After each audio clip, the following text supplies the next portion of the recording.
Hello students, welcome to my YouTube channel Scoremint. और ये है आपका एक्सरसाइज 5.1, जहाँ पे देखो ये सब क्वेश्चन करना नहीं है आपको। 1 2 ये सब आप खुद से कर सकोगे, कोई इजी क्वेश्चन है ना। तो मैं आपको डायरेक्टली क्वेश्चन नंबर 4 का 2 क्वेश्चन करवा देता हूँ। वो क्या है क्वेश्चन नंबर 4, क्या कहा, एग्ज़ाम में आते हैं कभी कभार ऐसा वाला क्वेश्चन। क्या है, which of the following are APs. ये नीचे किया जो नंबर दिया गया है वो कौन सा वाला एपी होगा। जैसे कि देखो फर्स्ट वन 4 - 2 2, देन 8 - 4 4। फर्स्ट 4 से 2 माइनस करने पे 2 होगा, 8 से 4 माइनस करने पे 4 होगा, जबकि डिफरेंस सेम होना है ना। 4 से 2 को माइनस करने से अगर 2 हुआ तो देन अब पीछे जो भी माइनस करेगा वो 2 ही आना है, ठीक है। जबकि यहाँ पे पहला 2 नंबर का गैपिंग 2 का है और नेक्स्ट 2 नंबर का 4 का गैपिंग है, तो डिफरेंस सेम नहीं है, तो ये एपी होगा नहीं। और आप अगर एपी नहीं होगा तो बाकी बात है, it is not an AP, ठीक है। अब मैं इसको करवाता हूँ आपको। फिफ्थ वाला क्या है, 3 3 + √2 3 + 2 √2 plus 3 + 3 √2 dot dot dot and so on, ठीक है। तो क्वेश्चन में क्या कहा, which of the following are APs. नीचे दिया गया नंबर में से एपी कौन सा होगा। If they form an AP, अगर वो एपी है, find the common difference D and right 3 more terms. अगर एपी है तो कॉमन डिफरेंस लाना है और 3 टर्म्स को लिखना है, और 3 टर्म्स, ठीक है। यहाँ पे 4 टर्म देख रखा और 3 ला के दिखाना है। तो ये फिफ्थ पार्ट को मैं करवा दूंगा एंड 12th पार्ट को, ठीक है। तो बढ़ते इसका सॉल्यूशन पे। तो अच्छा, ये रहा पार्ट 5th एंड 12th, ठीक है। ये दोनों क्वेश्चन में से ही एग्जाम में आते हैं, ठीक है। बाकी क्वेश्चन आपको नहीं पढ़ने से भी हो जाएगा, और अगर आपको पढ़ने दिले पढ़ लेना, वो इजी है, ठीक है। तो हम लोग 5th पार्ट का सॉल्यूशन पे जाते हैं। 5th पार्ट का सॉल्यूशन क्या कहा था, कॉमन एपी है कि नहीं चेक करना है, ठीक है। तो देखो डिफरेंस लाना है D1, सेकेंड टर्म से फर्स्ट टर्म माइनस करना है, ठीक है। ये है सेकेंड टर्म 3 + √2 3 + √2 - 3, ठीक है। तो 3 से 3 माइनस होगा, होने से क्या रिजल्ट आया, √2 आया। D2 क्या है, थर्ड टर्म से सेकंड टर्म को माइनस करना है आपको। तो थर्ड टर्म क्या है, 3 + 2 √2 - 3 + √2।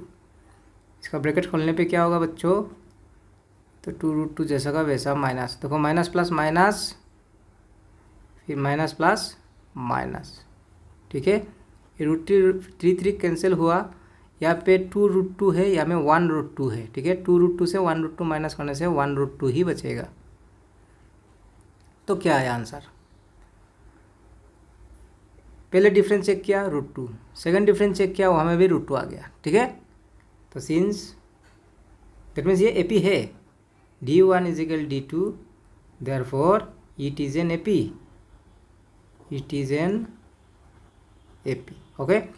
तो अगर एपी है तो लास्ट और 3 टर्म ला के दिखाना है। तो देखो यहाँ में first second third fourth 4 number दिया गया, फिफ्थ से शुरू होगा, A5 लाना है, A6 लाना है एंड A7 लाना है, ठीक है। A5 A6 A7। तो देखो ये फोर्थ पे है। तो बच्चों पैटर्न क्या है, देखो 3 3 + √2 1 √2 2 √2 3 √2 है ना, 1 √2 2 √2 3 √2 4 √2 5 √2 6 √2 ऐसे होके बढ़ते रहना है, ठीक है। और 3 तो प्लस है ही, तो 3 + 1 √2 3 + 2 √2 3 + 3 √2, नेक्स्ट क्या होगा 3 + 4 √2, ठीक है। तो 3 + 4 √2, देन 3 + 4 √2 के बाद क्या होगा 5 √2 और देन 3 + 6 √2, ठीक है। ये आपका 5th पार्ट का सॉल्यूशन था, ठीक है बच्चों। अब मैं यहाँ में आपको इसका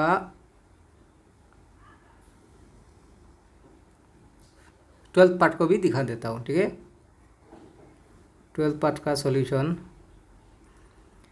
क्या दे रखा, √2 √8 √18 √32 एंड सो ऑन, ठीक है। तो बच्चों आप खुद बोलो जैसे कि यहाँ में तो माइनस हुआ है ना, यहाँ में स्क्वायर रूट ऑफ 8 रूट 8 से रूट 2 माइनस करना पॉसिबल नहीं है, रूट 18 से रूट 8 को माइनस करना पॉसिबल नहीं है। जब डिफरेंस ला ही नहीं पाएगा तो फिर कैसे कंपेयर होगा, डिफरेंस सेम है कि नहीं, इसलिए इसको कुछ कैलकुलेशन करना होगा। कैसे होगा वो कैलकुलेशन, देखो 8 को मैं 4 2 लिख सकूँगा ना, 4 2 8, ठीक है, ताकि 4 का स्क्वायर रूट आ जाए। 18 को कैसे लिखूँगा, 9 2 18, एंड 32 को कैसे, 16 2 32, ठीक है। अब देखो ये क्वेश्चन आते रहते हैं एग्जाम में, ठीक है, अभी जो मैं करवा रहा हूँ। तो 4 का स्क्वायर रूट क्या होगा बच्चों, 2 होगा, और ये 2 का तो स्क्वायर रूट होगा नहीं, तो अंडर रूट में रह जाएगा। 9 का स्क्वायर रूट क्या है, 3 है, और 2 का स्क्वायर रूट होगा नहीं, सो रूट वहाँ पे रह जाएगा। 16 का स्क्वायर रूट क्या है, 4 है, 2 का स्क्वायर रूट होगा नहीं, तो वो रूट 2 रह गया। अब जाके हम लोग कुछ कर पाएंगे, ठीक है। तो देखो यहाँ में क्या है, 1 रूट 2, 2 रूट 2, 3 रूट 2, 4 रूट 2, तो भाई देखने से ही मालूम हो रहा है ये रूट 2 ऐड होके जा रहा है, दैट मीन्स वो एपी होगा ही, ठीक है। तो D1 सेकेंड टर्म से first term minus 2 root 2 minus root 2, तो रिजल्ट क्या होगा, यहाँ पे 2 रूट 2 है, यहाँ पे 1 रूट 2 है ना, 2 रूट 2 से 1 रूट 2 जाने पे 1 रूट 2 ही रह जाएगा। नेक्स्ट क्या है, D2, अब थर्ड टर्म से second term minus 3 root 2 minus 2 root 2, तो देखो यहाँ पे 3 रूट 2 है, यहाँ पे 2 रूट 2 है, 3 रूट 2 से 2 रूट 2 माइनस करने पे 1 रूट 2 ही मिला। तो डिफरेंस, फर्स्ट डिफरेंस रूट 2 आया, सेकेंड डिफरेंस भी रूट 2 ही आया, दैट मीन्स ये एपी है, ठीक है। तो since D1 is equal to D2, therefore it is an AP, it is an AP, ठीक है बच्चों। अब है, अगर एपी है तो लास्ट 3 टर्म ढूंढ के दिखाना है, first second third fourth, fifth से शुरू होगा। A5 लाना है, A6 लाना है, एंड A7th टर्म ला के दिखाना है, ठीक है। तो देखो रूट 2 इंक्रीज होके जा रहा है ना, 1 root 2, 2 root 2, 3 root 2, 4 root 2, then क्या होगा, 5 रूट 2 होगा, 5 रूट 2 होगा, देन 6 रूट 2 होगा, देन 7 रूट 2 होगा, ठीक है। तो ये था सिंपल सा सॉल्यूशन। ये दोनों क्वेश्चन ही सिर्फ इस एक्सरसाइज से आपको प्रैक्टिस कर लेने से हो जाएगा, कोई भी एग्जाम, इंटरनल एग्जाम हो या बोर्ड एग्जाम हो, बाकी इस एक्सरसाइज का कोई भी क्वेश्चन नहीं पढ़ने से आपका हो जाएगा, ठीक है।